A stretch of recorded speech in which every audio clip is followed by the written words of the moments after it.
Magandang araw po sa inyong mga tagapakinig. Sana magustuhan po ninyo ang kwento na ito. Ang babae sa San Juanico Bridge. Sa bayan ng Samar, nakatayo ang San Juanico Bridge, ang pinakamahabang tulay sa Pilipinas. Sa araw, ito'y isang tanyag na pasyalan, ngunit sa gabi, nagiging isang madilim at nakakatakot na lugar, lalo na kung ikaw ay mag-isa. Si Lila ay isang dalagang taga-Samar na madalas naglalakad sa tulay. Isang gabi, naisipan niyang maglakad sa tulay upang magpalipas ng oras.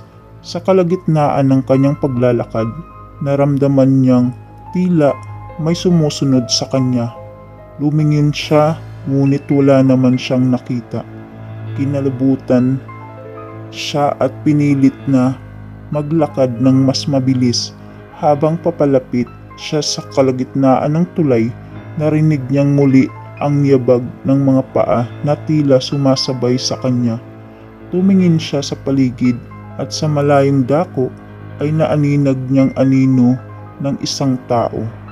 Hindi niya maaninag ang mukha nito, ngunit alam niyang hindi ito karaniwan. Sa kanyang takot, tumakbo siya patungo sa kabilang dulo ng tulay. Ngunit habang tumatakbo, naramdaman niyang lumalapit ang anino.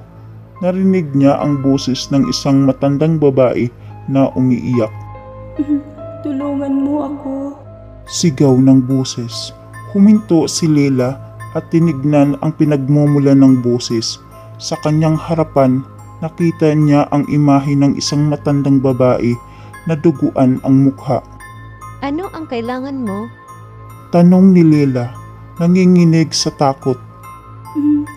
Tulungan mo akong makatawid. Sagot ng matandang babae at inalalayan ito ng makatawid na sila sa kabilang dulo ng tulay. Nagpasalamat ang matandang babae at bigla naglaho na parang bula.